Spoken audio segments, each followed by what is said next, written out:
sens. Alors, nous voilà maintenant, après la vie pratique, on a le matériel sensoriel. Comment est-ce qu'on sait qu'un enfant est prêt à travailler avec le matériel qui stimule les sens? Alors, je pourrais dire que ça va être vraiment l'observation qu'on va avoir faite de lui en vie pratique. Son temps de concentration, son enthousiasme, ses craintes, en tout cas tout ce que vous allez avoir fait dans la vie d'éducatrice avec du matériel Montessori, tout va être à 80% basé grâce à l'observation.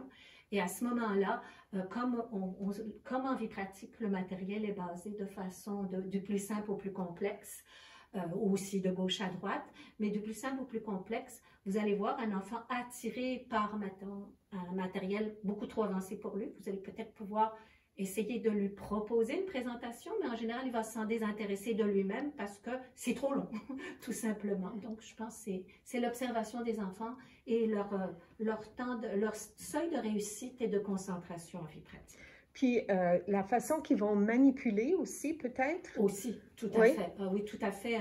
Je veux dire, en fait, leur contrôle du mouvement. Oui. On travaille, qui est d'ailleurs une des quatre parties de la vie pratique. Hein. Il y a comme le travail avec l'environnement, le soin de la personne, je veux dire, et aussi le contrôle du mouvement, qui fait partie de travaux collectifs, d'ailleurs, comme individuels. C'est passionnant pour ça, le contrôle du mouvement, qu'ils ont travaillé en vie pratique à partir tout simplement de tirer une chaise ou de la ranger, etc. Oui. Alors, ce que vous voulez dire aussi, c'est qu'avec le matériel de vie pratique, c'est moins grave si on échappe où on manipule pas au début soigneusement le matériel, mais assez rapidement avec la porcelaine, là, on a des difficultés. Mais l'idée, c'est de manipuler avec soin, puis quand on voit que les enfants manipulent avec soin en vie pratique, là, on peut commencer à passer avec le matériel sensoriel. Alors, je peux confirmer, pour enchaîner avec le sensoriel, que le matériel qui casse en vie pratique est d'une richesse absolument incroyable parce que pour l'avoir expérimenté, là, vu que je suis la plus âgée du milieu, pour avoir expérimenté, je veux dire, d'autres milieux où j'étais moi-même employée, où il y avait du matériel en plastique, les enfants ne travaillent pas du tout de la même façon avec du matériel en plastique ou du matériel qui casse. Donc, ils s'aperçoivent quand ils arrivent au sensoriel que c'est déjà plus fragile. Mais ils l'ont expérimenté grâce à la vie pratique. Ouais. Alors, pour rapidement passer au niveau du plus simple au plus complexe, souvent les enfants vont être attirés par les blocs de cylindres parce que vraiment, je veux dire, c'est quelque chose qui vont avoir hâte de voir et pourtant vous remarquez qu'ils sont très neutres, justement.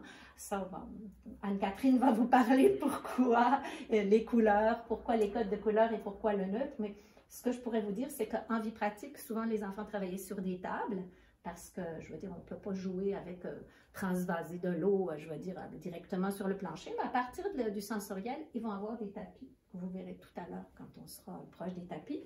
Alors, après avoir fait l'expérimentation des cylindres, ils vont pouvoir passer à la tour rose, à l'escalier marron, au bar rouge.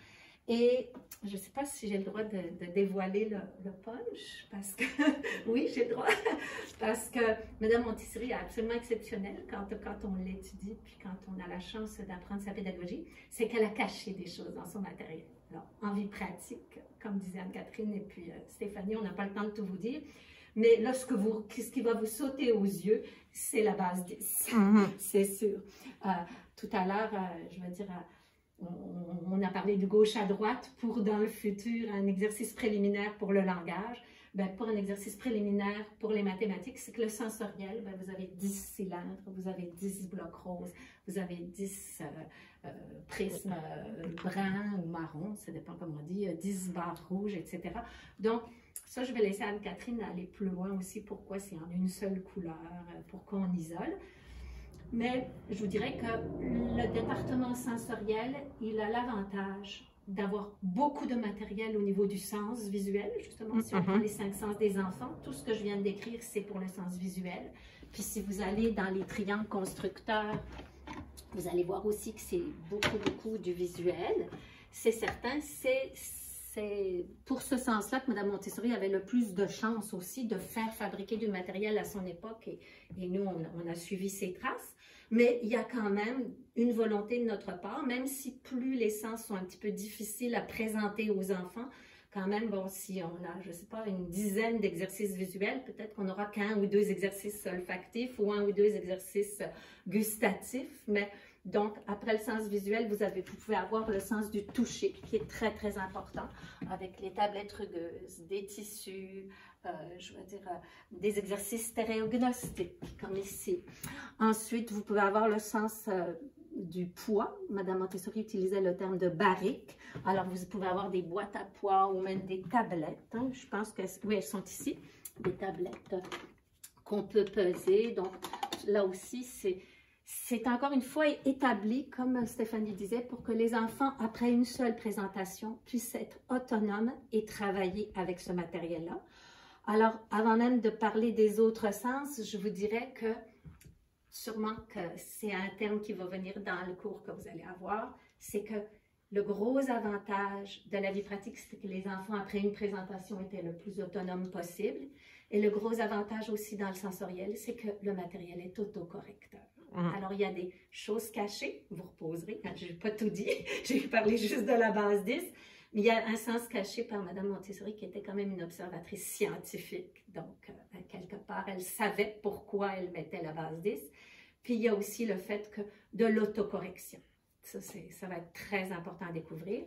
Alors, après, visuel, tactile, barrique, comme je vous disais, bon, le gustatif, souvent, on l'instaure un peu plus tard qu'en fin d'année parce que, premièrement, les enfants mettent beaucoup à la bouche, donc il va falloir qu'il y ait une belle autodiscipline de la part des enfants pour mettre des matériaux à goûter, mais ça va venir. Il y a aussi le sens olfactif avec des bouteilles d'odeur à pairer. Alors, tout à l'heure, tu me posais la question de quand est-ce qu'on sait si un enfant peut passer de la vie pratique aussi au sensoriel. Personnellement, dans mes années d'expérience, j'ai remarqué aussi, c'est qu'à partir du moment où l'enfant a essayé, par exemple, en langage ou en sensoriel, ou peu importe quel exercice dans l'environnement, s'il n'est pas capable de travailler avec deux ensemble, ça vous donne aussi un bon indice qui n'est pas rendu là. Quand il travaille avec la tour rose, je veux dire, il ne travaille pas avec deux ensembles, mais on a tellement d'exercices à pairer en sensoriel que ça, c'est un bon indice aussi pour se dire, est-ce que mon enfant il est prêt finalement? Si déjà il ne remarque pas qu'il faut organiser les boîtes à sons, par exemple, comme dans le sens auditif, ben, qu'il faut écouter des boîtes à sons, une rouge correspond exactement à la même boîte à sons bleue. Donc, un enfant, vous vous apercevez que finalement, ben, pour lui, ce n'est pas acquis cette notion d'ensemble-là, ben, il n'est pas rendu là. Donnez-lui la chance de faire des exercices sensoriels beaucoup plus faciles et revenir à la vie pratique aussi. Donc, en musique, vous avez vu que vous aviez naturellement les boîtes à sons, mais aussi le matériel magnifique des cloches Montessori. C'est un matériel très intéressant qui prend beaucoup de temps à présenter aux enfants, mais quand il est présenté, vous allez voir des enfants de 3 ans et demi vous faire des choses exceptionnelles au niveau de la reconnaissance des sons et de l'audition. Voilà, je pense que j'ai parlé des 5 sens. Oui, merci beaucoup.